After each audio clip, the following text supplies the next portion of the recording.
For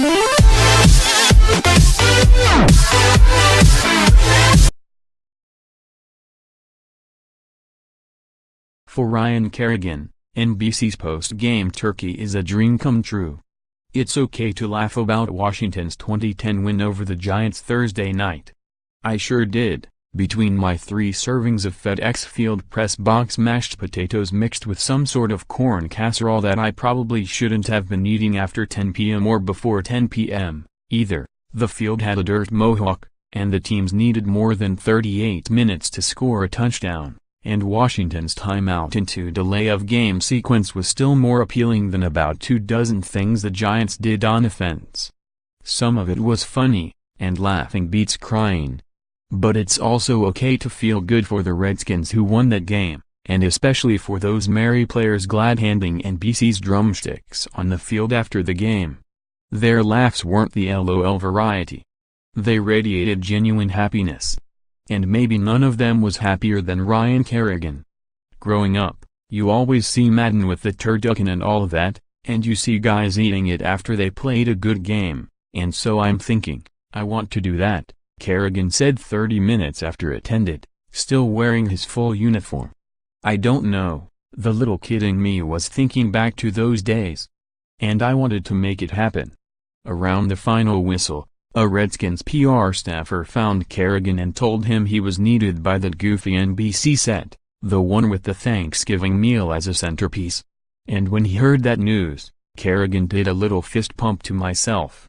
Not an ironic one, either. It's kind of a small dream come true, he said. You see that so many times growing up.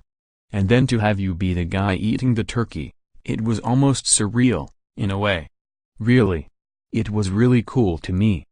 At Kirk Cousins 8 feeds his big men well, via @Redskins, pic.twitter.com/vzgxga7rco6, The Checkdown, @The Checkdown, November 24, 2017. That's an unusually juicy offering from Kerrigan, whose answers are often the locker room equivalent of dry biscuits. Intentionally, too. After his first big high school game as a sophomore in Indiana, he told a reporter that he knew the opposing offensive lineman was a lot slower than he was, and that he just tried to exploit that mismatch. After that, I felt really embarrassed, Kerrigan said, and I always just tried to be PC from there. That hasn't changed. When I tried to compliment him for Thursday night's performance, he sacked Eli Manning twice, spearheading a Washington pass rush that made the Giants look even less competent than usual. Kerrigan stiff-armed me into Bowie.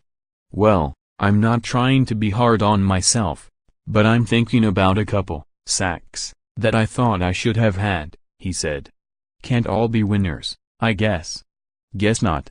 Kerrigan, though, won often enough to prompt a brief surge of Thanksgiving night appreciation for what he's done in his career. This isn't news. But his accomplishments, his whole career, really, has been so easy to overlook that it's worth a periodic reminder. Because through all this team's offense drama, Kerrigan is always just there.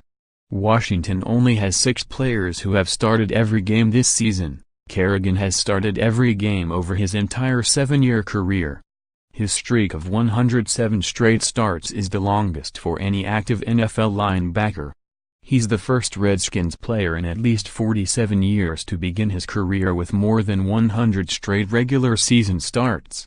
Since 2011, he's played 16 more games than any other active Washington player, an entire season's worth.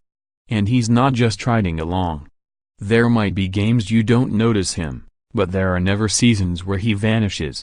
He's had at least 7.5 sacks every year of his career, and is 4th in the league in sacks since he entered the league, behind only Von Miller, J.J. Watt and Cameron Wake. One more sack this season, and he'll have 3 seasons of double-digit sacks. Only Charles Mann and Dexter Manley have done that in Redskins history. Kerrigan already has the 2nd most sacks through 7 seasons of any Redskins pass rusher, with an outside chance to catch Manley for first. He's a giant, man. He's been a monster in the league for years, said his fellow pass rusher Junior Gallant. Seeing him from afar, I already knew he was a dog, said first-year teammate safety DJ Swearinger. You know, he's just doing what I've always seen. Every time we play in prime time, he's gonna get a sack. Maybe not every time. Kerrigan now has 5.5 sacks in Washington's last 7 primetime games.